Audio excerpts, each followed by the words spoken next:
14 लक्षणों और 2 धर्म जेमिनी सूत्र पर मूल में विचार जो हो गया था और हमने भी लक्षण शब्द की व्युत्पत्ति करते हुए बता दिया था। यह सूत्र धर्म में प्रमाण भी है, धर्म का लक्षण भी है, दोनों। अब इसमें विचार भेद है प्रभाकर और भट्ट में। वार्तिककार कुमार भट्ट और उन्हीं का शिष्य गुरुमत जिसको कहा जाता है प्रभाकर मत, दोनों में विरोध है। प्रभाकर कहते हैं कि यह लक्षण परक सूत्र है, अर्थात प्रमाणतः स्वीकार कर अर्थतः। वार्तिककार कहते नहीं, मानाधीन में सिद्धि, मान सिद्धि लक्षणात्, प्रमाण ही नहीं है जिसमें उसकी लक्षण करके पहले क्या करूंगा मैं। इसे पहले धर्म में प्रमाण स्थापित करना जरूरी है। प्रमाण से जब प्रमेय वस्तु स्वीकृत हो जाए तब उस प्रमेय वस्तु का लक्षण करना उचित होने से पहले इस सूत्र को प्रमाण पर ही घटाना चाहिए, तदनंतर लक्षण पर। देखिए टीका के अंतिम पंक्तियां, तथा च उक्तम धर्म लक्षण परम सूत्रम अर्थात प्रमाण प्रतिज्ञा इति प्राभाकराः। पृष्ठ संख्या 18 संस्कृत टीका की अंतिम पंक्तियां, तथा चोक्तम धर्म लक्षण परम सूत्र, लक्षण पर प्रधान ले रहे हैं वो, और अर्थात प्रमाण प्रतिज्ञा, और अर्थतः प्रमाण की प्रतिज्ञा माननी चाहिए सूत्र को, इति प्राभाकरा। लेकिन वार्तिक कार्य क्या बोलते हैं, मुकत प्रतिज्ञार्थात धर्म लक्षणत्वम इति वार्तिक कार्य। मुकतः प्रमुख रूप से इसको प्रमाण पर मानना जरूरी है। प्रतिज्ञा प्रमाण संबंधी प्रतिज्ञा परक है, अर्थात प्रमाण परक है मुख्य रूप है। और गौण रूपेण उसका अर्थ हम क्या लेंगे, धर्म का लक्षण परक भी इसको घटा देंगे। एक ही सूत्र दो काम करेगा, प्रमाण का भी लक्षण का भी।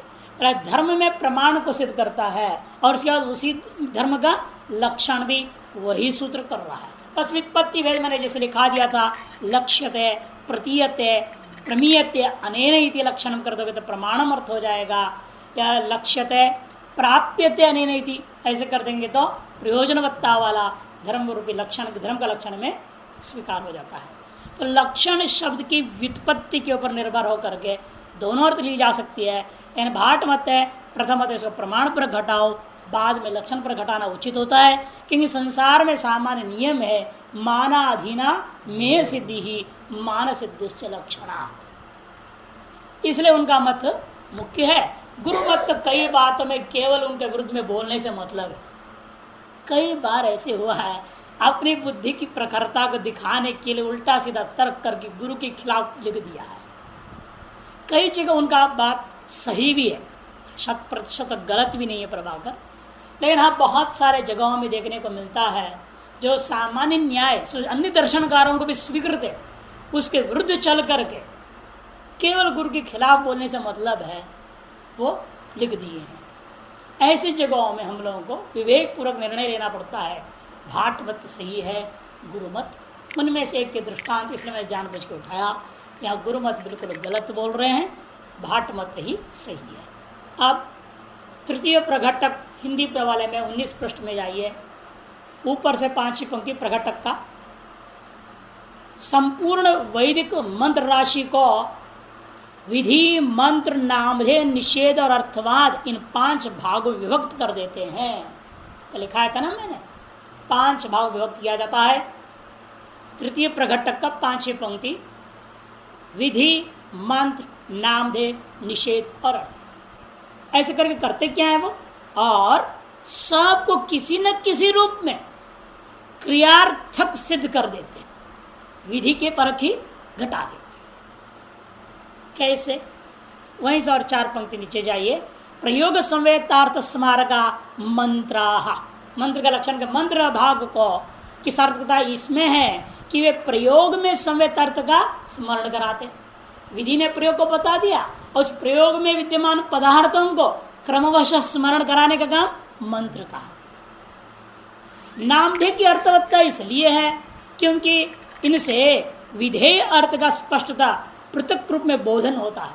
माने ये यज्ञ अलग है, वो यज्ञ अलग है। दर्शन नामों के द्वारा यज्ञों में भेद की सिद्धि होती है।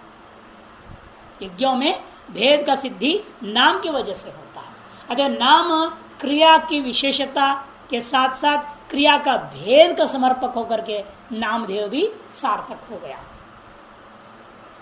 लिखे हैं आगे, नामधेयानांच विधेयार्थ परिच्छेदकतया अर्थवत्तम।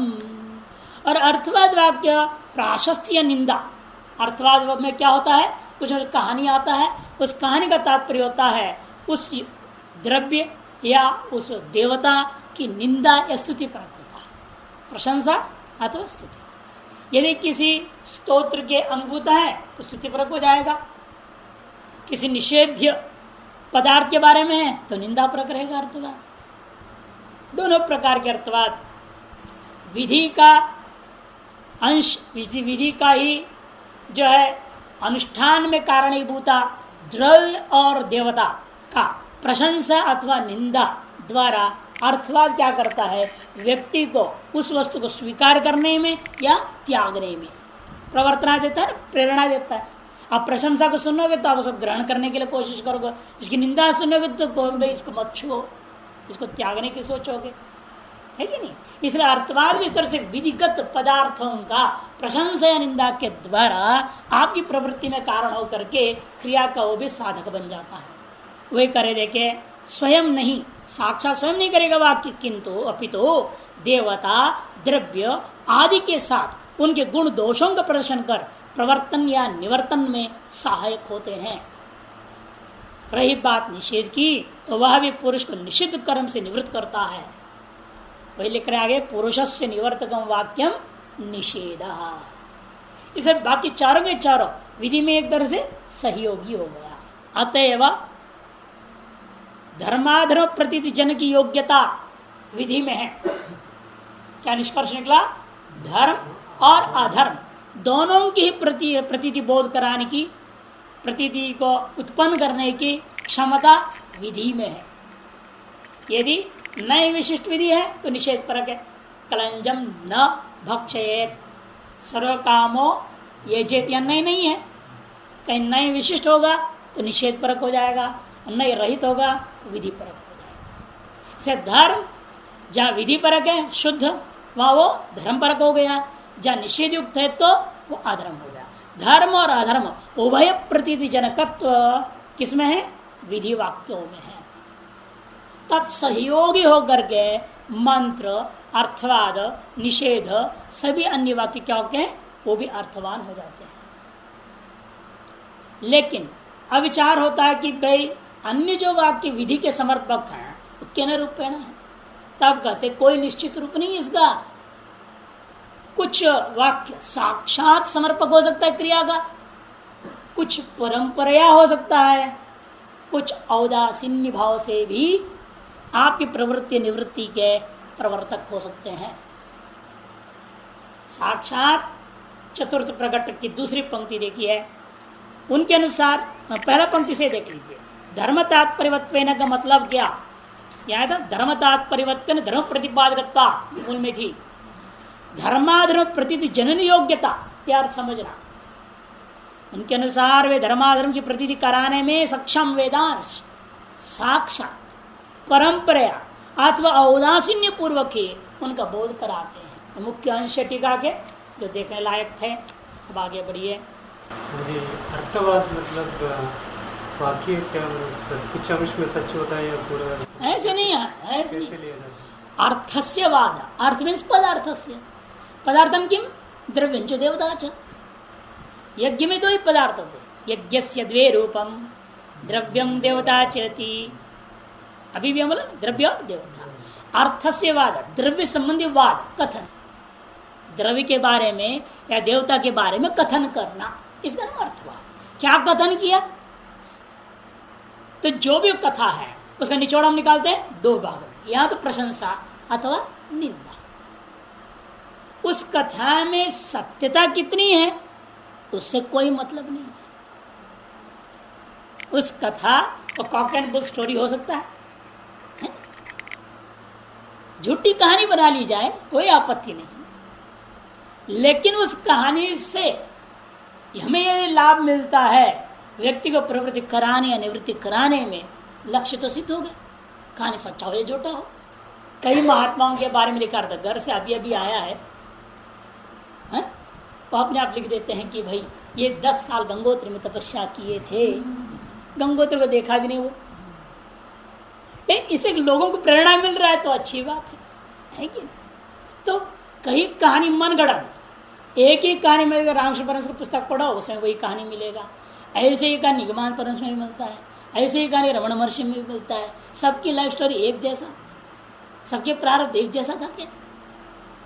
वो गुरु की महिमा बढ़ाने के लिए लिख देते हैं, उनके यहाँ भी ऐसे हुआ, उनके वहाँ भी वैसा, उनके वहाँ भी। उससे प्रेरणा से तात्पर्य होता है।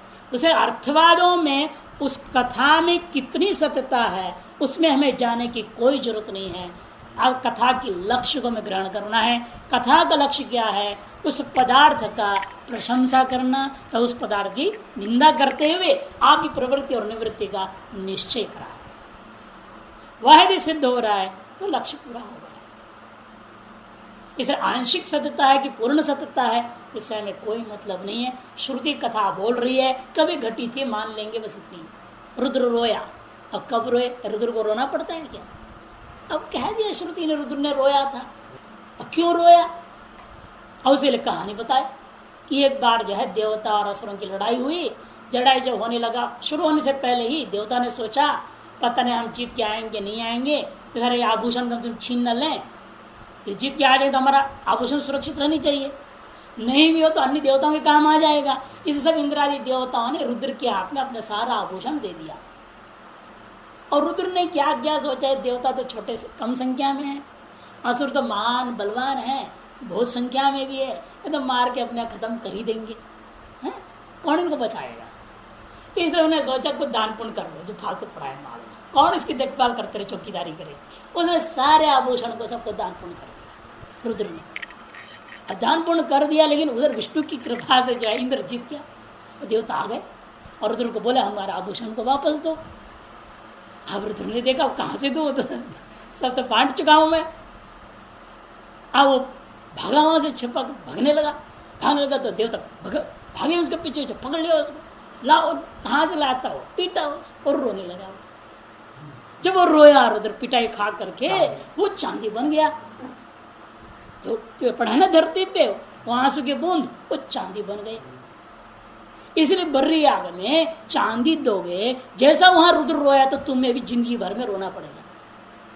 इसलिए रुद्र देवता के यागों में चांदी का आहुति में नहीं देना। उस निषेध के लिए एक कथा रख दी। अब रुद्र रोया था नहीं रोया था, ये धुआ नहीं हो, क्या मतलब है हमें उससे? उस कथा से हमें कोई लेन देन नहीं है। हम इतने से मतलब है, हाँ भाई वो रोए थे ना, कभी घटना हुई थी मान लो, रोए थे तो हमें भी रोना पड़ेगा, कह रहा है श्रुति। इसलिए मैं चांदी नहीं डालूंगा यज्ञ में, रुद्र याग में।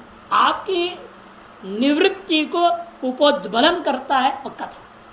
और रुद्राक्ष जाबलोपनिषद में कहते हैं करुणा से रोए थे, करुणा से दुखी संसार को देखा तो रोए। कैसे इन लोगों को उद्धार होगा? जब उनके आंसू टपक के धरती पर पड़ा तो रुद्राक्ष का पेड़ हो गया। इसलिए उस रुद्राक्ष को धारण करने वालों को दुख दूर हो जाता है। द्राक्ष माला से जप करने वालों को लक्ष्य की प्राप्ति होती, सुखी इत्यादि इत्यादि। वहाँ दुनिया भर उसमें फिर 1 मुखी 2 मुखी से 21 मुखी तक का वर्णन किया, और कैसे कैसे उसका धारण करना है, क्या विधि है, सारा रुद्राक्ष जाबाला उपनिषद में वर्णन। तो इस तरह से अलग अलग कथाएं हैं। बस आनंद से नाचते नाचते उनके आंसू से टपक पड़ा था जब तांडव नृत्य कर रहे थे। गंगा के अवतरण का प्रसंग, उन आंसुओं को भगवान विष्णु अपने हाथ में ले लिया, और आंसुओं में भगवान की पसीना छोटा जो वो आंसुओं के साथ निकल पड़ा, वही गंगा हो गई। आनंद से आंसू टपका तो गंगा बन गई है, दुख से आंसू टपका तो रजत बन गया, करुणा से आंसू टपका रुद्र का रुद्राक्ष बन गया। 3 कथाएं। तो आंसू किस भाव से टपकता है बोल नहीं सकते। इसे कथा में महत्व मत दो, सत्यता से कोई मतलब नहीं, हमें तो पदार्थ से मतलब। अर्थस्य वाद यदि अर्थवाद अर्थ मैंने पदार्थ, पदार्थ से तात्पर्य द्रव्य और देवता, उसके संबंधी कथा, कथा का वाद का कथन करना, कथन पर को भी कैसे, जिसका निचोड़ या तो प्रशंसा है या तो निंदा है। सच यागादि ही यजेत स्वर्ग काम इत्यादि वाक्य स्वर्गम उद्देश्य पुरुषम प्रतिविधीयते। अब कद यागादिरेव धर्म, तो सब प्रमाण दे दिया, उसका लक्षण भी बना दिया। अब कदो यागादियों को कैसे विधान होता है, धर्म का विधान कैसे हुआ। सच यागादि यजेत स्वर्ग काम इत्यादि वाक्येन, यजेत स्वर्ग काम, यजेत पशु काम, यजेत ब्रह्मर्चस काम इत्यादि इत्यादि ऐसे बहुत सारे हैं। अग्निहोत्रम जूहिया स्वर्ग काम के जूहिया शब्द आता है, इसलिए आदि कह दिया। इत्यादि वाक्य न स्वर्गम उद्देश्य, वर्तमान दृष्टांत में है स्वर्गम उद्देश्य, स्वर्गम कामयत्य स्विति, स्वर्ग कामय अधिकारी वाचक शब्द है। स्वर्गम कामयते असौ इति स्वर्ग काम, अर्थात आदमी का नाम है, स्वर्ग की कामना करने वाला जो आदमी है उसका नाम स्वर्ग काम, पशु की कामना करने वाला वो पशु काम। तो कामना करने वाले की जो कामना है वो क्या है, फल है, उसी फल की कामना कर रहा है ना, वो स्वर्ग रूपी फल की कामना करने वाला स्वर्ग काम कहा जाएगा। पशु रूपी फल की कामना करने वाला पशु काम, ब्रह्म वर्चस्व रूपी फल की कामना करने वाला ब्रह्मवर्चस काम, इत्यादि इत्यादि सभी को समझते जाइए। यद्यपि अधिकारी वाचक शब्द होता हुआ भी यह शुभ धातु कहा जाता है। इसको क्या कहते हैं, शुभ धातु प्रकरण, नाम धातु भी कहते हैं। लघु सिद्धांत को में बाद में आएगा। इसमें ये जो स्वर्ग शब्द है यही आपका फल का वाचक है, फल का वाचक है। समस्त पद भले अधिकारी वाचक होने पर भी तादृश शब्द में जो नाम पर सुबंत है विशेषण रूप में विद्यमान, वह फल का वाचक होने से उस फल को उद्देश्य करके, उस फल को उद्देश्य करके उस फल की कामना करने वाला पुरुष को ये जेत शब्द से याग को विधान करता है। स्वर्गम उद्देश्य पुरुषम प्रति, स्वर्ग को उद्देश्य कर, स्वर्ग फल है इसलिए उद्देश्य कोटि में आया, उसको उद्देश्य करके उसी कामना करने वाला जो पुरुष है उस पुरुष के प्रति क्या किया श्रुति ने, यागम यागादि विधीयते, यागादि सच यागादि वाक्य न विधीयते, उन यागादियों को वाक्य इत्यादि वाक्यों के द्वारा विधान किया जा रहा है। कहते कि कैसे विधान हो जाता है, कहते उसको समझने के लिए ये जे तो समझ में आ गया, स्वर्गम प्रति स्वर्गम उद्देश्य पुरुषम प्रति, स्वर्ग काम कर गया है स्वर्गम उद्देश्य पुरुषम प्रति। अब यागो विधीयते वाक्य ना यागादि विधीयते, कैसे वाक्य से यागादि का विधान हुआ, तब कहते देखो यजेत, इसको टुकड़ा करके समझना पड़ेगा। यजेत में क्या क्या है लिखने की जरूरत नहीं है, 22 नंबर पृष्ठ में चित्र बना हुआ है। यह जो धातु है पृष्ठ संख्या 22 में नीचे में चित्र है, त प्रत्यय है। इस त प्रत्यय जो आया हुआ है उसमें दो हिस्सा है, लकार आए, सभी लकार प्राप्त होता है। लकार सामान्य पहले आता है, लह कर्म च भावे च कर्म के व्य, एक सूत्र है व्याकरण। धातुओं से क्रिया को बताने के लिए, भावों को बताने के लिए, क्रिया और भाव दो को बताने के लिए लकारों को लिया जाता है।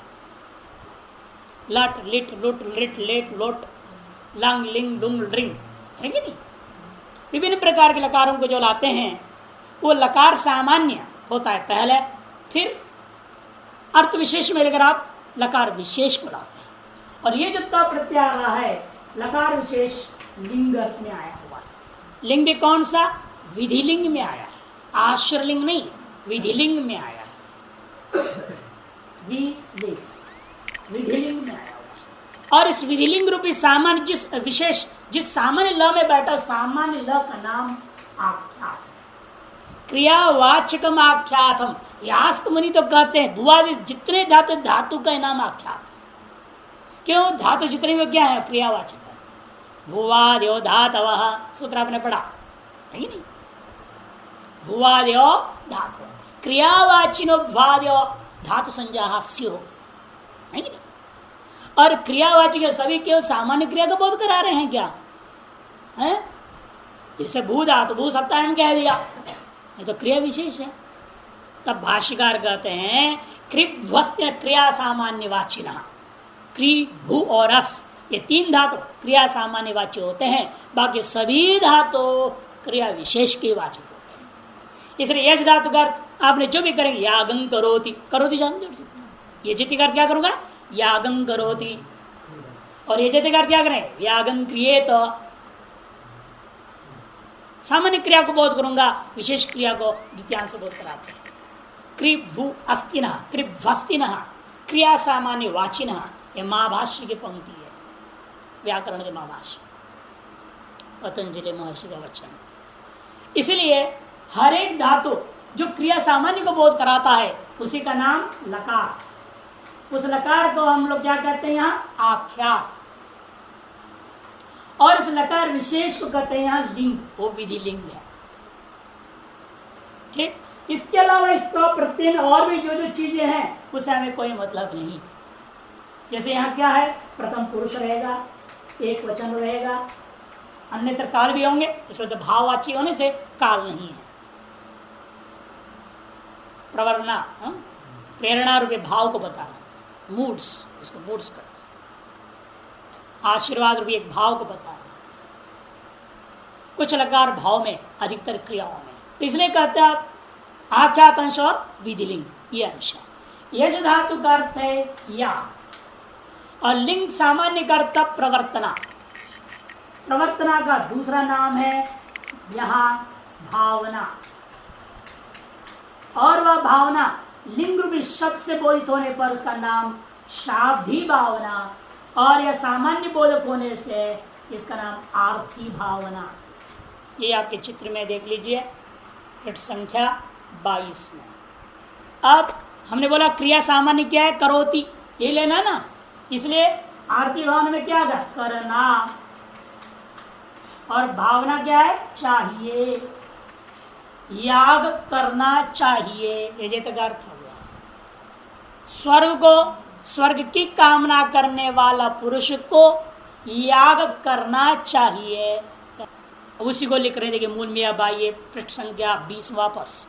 तथा ही यजेत इत्यत्र अस्ति अंशद्वयम्, यजेत इस शब्द में दो अंश है, दो भाग है। इस अस्ति अंशद्वयम्, पहला कौन है यजी धातु, दूसरा प्रत्ययश्च, प्रत्यय भाग है, दो भाग है यज धातु और प्रत्यय भाग। प्रत्यय अपि अस्ति अंशद्वयम्, प्रत्यय में भी फिर दो अंश मुख्य, आख्यातत्वम लिंगत्वंच, एक का नाम आख्यात है, दूसरा नाम लिंगत्व है।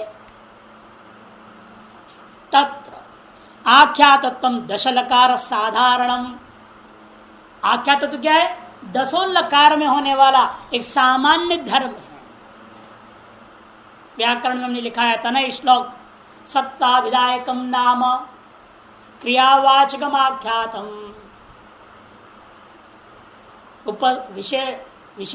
उपसर्गो विशेषकृत निपात पूर्ण। व्याकरण के सिद्धांत है, उस सिद्धांत में स्वीकार कर रहे हैं, इसलिए हम बता रहा हूं। सत्वा विधायकम नाम, जितने भी सुबंध हैं वो सत्व का वाचक, द्रव्य के वाचक। सत्वम किम लिंग संख्यान्वितत्वम सत्वम, 4 सत्व सूत्र में लिखा है। लिंग और संख्या से अन्वित जो वस्तु होता है वो सत्व कहा जाता है। सत्वा विधायकं नाम क्रियावाचकम आख्यातम, क्रिया सामान्य का कथन करने वाले का नाम आख्यात है। वही करे तत्र आख्यातत्वम दश लकार साधारण, क्योंकि क्रिया सामान्य 10 लकार में सामान्य है वो। लिंग त्वं पुनर्लिंग मात्रे, लिंग जो धर्म है वो केवल लिंग प्रत्यय में रहेगा, लट में नहीं रहेगा ना, लट में लट तो रहेगा, लिंग में लिंग तो है, लुट में लुट तो रहेगा, लिट में लिट तो रहेगा, लिट में लिट तो रहेगा, रिंग में रिंग तो रहेगा, लोट में लोट तो रहेगा। अच्छा लिंग तो कहाँ है लिंग मात्र में। उभाभ्याम अपि अंशाभ्याम इन दोनों अंशों के द्वारा, आख्यातांश और लिंगांश, इन दोनों अंशों के द्वारा भावनैवोच्यते, भावना का ही कथन किया जा रहा है। भावना माने प्रेरणा, प्रेरणा का ही कथन किया जा रहा है। करो, करना चाहिए। कैसे करना चाहिए नहीं बोल रहा है, क्या करना चाहिए इतना ही बोल रहा है। कैसे होगी इत्थम भावना हो ना, वो नहीं है। इति कर्तव्यता नहीं बोल रहे अभी। इस शब्द के द्वारा इति कर्तव्यता बोध नहीं होता। किम और केना दो एक बोध हो रहा है। स्वर्गम यागेन, तो पूरा इस वाक्य का अर्थ क्या होता है वास्तव में? यागेन स्वर्गम भावयेत। इस वाक्य का अर्थ हो गया, ये चेत स्वर्ग काम का अर्थ हो गया यागेन स्वर्गम भावे। केन यागेन पूछोगे तो नाम आ जाएगा, तब नाम दे काम करेगा। दर्शनमासाभ्याम यागाभ्याम स्वर्गम भावेत, अग्निहोत्रेण होमेन स्वर्गम भावेत। कि जुयात है, ये धातु नहीं होम है। जहां जैसा भी है तो केना अंश आ गया तृतीया, किम अंश आ गया, कथम अंश नहीं है। कथम अंश के लिए क्या करना, कैसे करना, अगला प्रघट्टक में बोलेंगे। उससे पूर्व में इस प्रघट्टक के बारे में विशेष जो बात है, यहाँ स्वर्गम भावेत आ गया। स्वर्ग क्या है? क्या वेदांतियों के द्वारा परिकल्पित स्वर्ग नामक लोक को स्वर्ग कहते हैं, या समस्त ब्रह्मांड के 14 भुवनों को ऊपर के साथ नीचे के साथ बीच का मिला करके उन समस्त को भूर्भुव स्वाहा करके जो स्वाहा करके जो लिया जा रहा है उपरितन लोकों को, उसको लेना है, अथवा स्वर्ग शब्द कुछ और ही अर्थ मीमांसकों को स्वीकार कहते। पहला दोनों ही पक्ष उचित नहीं। हमें वैसा स्वर्ग के लिए याग करना ही नहीं जिसमें जाकर के लौटना पड़े, जैसे वेदांति कहते क्षीणे पुण्य स्वर्ग लोकम, हमें वो नहीं चाहिए। ऐसे लोक विशेष जहां जाके लौटना पड़े उसको हम यहाँ स्वर्गम भावेत में नहीं लेंगे।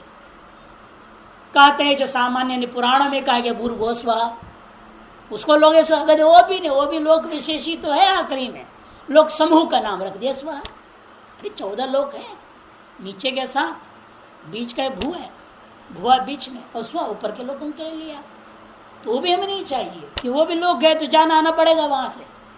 हमें ऐसा स्वर्ग बनाना है, मानना है जो प्राप्त होने पर आना जाना ना पड़े। ऐसे कैसा स्वर्ग होगा? यन्न दुखेन संभिन्नम न च ग्रस्तम अनंतरम अभिलाषोपनीतं च तत्सुखम स्वपदास्पदम। इस स्वर्ग पद का अर्थ हम चाहते हैं। यन्न दुखेन संभिन्नम, ऐसा स्वर्ग है जो दुख से मिश्रित नहीं है, लेश मात्र भी दुख नहीं। यन्न दुखेन संभिन्नम ने मिश्रम, संभिन्न शब्द का अर्थ होता है मिश्रम। यन्न दुखेन संभिन्नम, कहे ठीक है जितना देर तक रहेगा उतना देर सुख रहेगा, बाद में दुख आ जाएगा। कहते नहीं, न च ग्रस्तम अनंतरम, न च ग्रस्तम अनंतरम, बाद में दोबारा दुख ग्रस्त होता या नहीं, बाद में दोबारा होता नहीं। मान लो सुख मिला, बाद में दुख भी नहीं होएगा, वह सुख दुख से मिश्रित भी नहीं है, बाद में दुख आने वाला भी नहीं है। लेकिन जो मैं चाहता हूं वो नहीं मिला तो क्या फायदा? कहते अभिलाषोपनीतंच, तुम्हारी सारी अभिलाषाएं वहां पूर्ण हो जाएगी।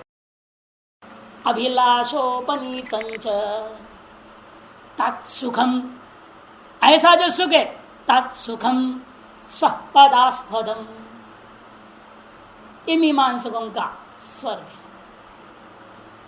यन्न दुखेन संभिन्नम न च ग्रस्तम अनंतरम अभिलाषोपनीतं च तत्सुखम स्वपदास्पदम। स्वर है ना, स्वर, स्वर्ग का वाची, उसको स्वपदास्पदम। स्वर पद जो अवयव में गिनती किया है, अवयव में स्वर पद की जो गिनती की हुई है, स्वरादि निपात स्वर सबसे पहला है। स्वरादिगण में सबसे पहला शब्द स्वर, हलंत, उसका स्व, स्वर इति पदम स्वपदम, तस्य आस्पदम स्वपदास्पदम। स्वपद बोध्यम स्वर्गवाच्यम भवति। ऐसे स्वर्ग को मानते। अब इस स्वर्ग में ये जो व्याख्या कर रहे हैं स्वर्ग, इस स्वर्ग में वेदांतिक आत्मानुभूति रूपा जो सद्यो मुक्ति में कोई अंतर नहीं दिखता। वहां भी क्या होता है, आप्त काम पूर्ण काम बोला है ना, आत्मानुभूति हो गई ब्रह्म हो गया तो क्या हो जाता है, वो आत्म काम पूर्ण काम बोल दिया, अकाम भी बोल दिया, न भयम भी किंचना। तो ये स्वर्ग आकारवान है नहीं है, विमान सुखम का स्वर्ग है, ये आकारवान है, आकारवान का तत्सुखम कह दिया। तत्सुखम में वो स्वपदास्पदम, वह सुख विशेष है और सुख का कोई आकार होता नहीं। किसी भी दार्शनिक के सुख का आकार नहीं माना, से निराकार है वो। समस्या तो कर्म की है ना, कर्म से जो कर्म से आकार निराकार सुख को प्राप्त करेगा वो। कर्म से ये निराकार सुख विशेष स्वरूप को प्राप्त करेगा, आनंद रूप है ऐसे। लेकिन अंतर क्या है मीमांसक इसमें, उस वो आत्मा नहीं है, आत्मा से भिन्न। वह सुख जो मिलेगा वो आत्मा सुख को अनुभव करेगा। जो जीवात्मा जिसने स्वर्ग के लायक कर्म किया है वह जीवात्मा उस सुख का अनुभव करेगा। जैसे ज्ञान से भिन्न, स्वरूप से भिन्न है वो, ये अंतर है। अंतर भी समझ लेना है थोड़ा। फिर तो आकारवान लोग विशेष ही होगा, कोई जरूरी नहीं है, क्योंकि जितने भी गुण है नैयायिक भी आकार नहीं मानते, सुख का आकार कोई नहीं मानता। जीवात्मा गुण विशेष सुख है। ये कि जीवात्मा अपने यहाँ लौकिक कर्मों से जिस प्रकार से लौकिक विषयों से संबंध करता हुआ अनित्य सुख का अनुभव करता है, उससे विलक्षण याग के महिमा से श्रुति के कथन के आधार पर एक नित्य सुख का अनुभव करेगा। इतना जानते हैं। ऐसा कि तीन ही बात होती है, विदित का विदित और एक दोनों से अतीत। तो विदित में लो या अविदित में लो, वो एक आकारवानी तो हुआ। विदित जैसा आकारवान है ऐसे अविदित भी आकारवान है। जैसे आर्य समाजियों को जो निराकार बोलते हैं वो भी आकार ही है, तो ऐसे ही आकार ही हुआ वो भी कोई नहीं, इनके यहाँ ऐसा नहीं है। देखो हर दार्शनिक का अपना अपना पारिभाषिक शब्दावली का अपना अपना लक्षण होता है। ये कोई जरूरी नहीं इनके यहाँ जो भी विदित हो जैसे आकारवान हो जाए। आप क्रिया विदित है, आपके लिए क्रिया विदित है ना, क्रिया का कोई आकार है? किसी से भी पूछो क्रिया का कोई आकार होता है? कोई आकार नहीं। और क्रिया विदित होती कि नहीं होती? अहम गच्छामि बोलते हो कि नहीं बोलते हो?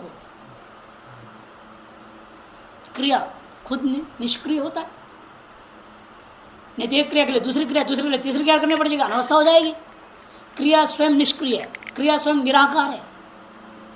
लेकिन कर्ता के आश्रित तो होती है। हम होने दो ना, वही तो हम भी कर रहे हैं। ये भी सुख कर्ता में आश्रित है ना, और निराकार होने में क्या आपत्ति है आपको? विदित होता हुआ निराकार वस्तु है, क्रियावत। तर्क सबके अपने अपने हैं। क्रिया अन्य के लिए होती है। ये हम लोग वेदांत में अपना अलग हिसाब किताब लगाते हैं, वो हिसाब किताब इनके यहाँ नहीं चलेगी। हम लोग क्या कहते हैं, श्रुति कह रही है विदित हो जो होता है वो आकारवान होता है, हम रट लिए। इन तर्क का जवाब दीजिए, तब हम भी कहेंगे कि क्रिया जन्य है ना। वेदांति का जवाब क्या होता है वो भी बता दे रहा हूं मैं जान करके। यहाँ क्रिया जन्य है या नहीं पूछो उससे। यदि जन्य है तो अनित्य, हमें आकार निराकार से मतलब नहीं है। हमें क्रिया को अनित्य सिद्ध कर देना है। यद अनित्यम तद अशाश्वतम स्वरूपम न भवति, खंडन हो गया। कोई जरूरी है क्या? प्राप्त करने वाले तो मिल जाएगा। स्वर्ग को प्राप्त करोगे तो क्या होगा? तब मिट जाएगा क्या?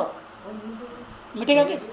फिर स्वरूप क्या रहेगा? वो यदि स्वरूप है और मिट जाए फिर स्वरूप क्या है? नहीं वो तो प्राप्ति तो नहीं ना। प्राप्ति हो रहा है ना। नहीं क्या बात कर रहे हैं? स्वरूप प्राप्ति की बात हो रही है, ब्रह्म प्राप्ति की बात हो रही है। आत्मना आत्मानं विन्देत, आत्मना आत्मानं विन्देत, क्या है ये? यागे न स्वर्गम प्राप्नुयात, उसी प्रकार से ना आत्मना आत्मानं विन्देत, क्या है ये? ऐसे मत बोलो ब्रह्म की प्राप्ति नहीं होती है। हाँ, प्राप्ति का अर्थ क्या है? भेद निष्ठ है क्या अभेद निष्ठ है? वो भी कहेगा। हम कहाँ बोल रहे सुख और जीवात्मा में भेद है? गुण और गुण में कहीं भेद होता है क्या? फिर गुण और गुण समय समय से अनन्य है। जैसे आपके रूप और शरीर में भेद है क्या? यदि भेद भिन्न है तो निकाल के दो, मेरे को रूप दे दो, शरीर अपने पास रखो ना। इसलिए ये सब है?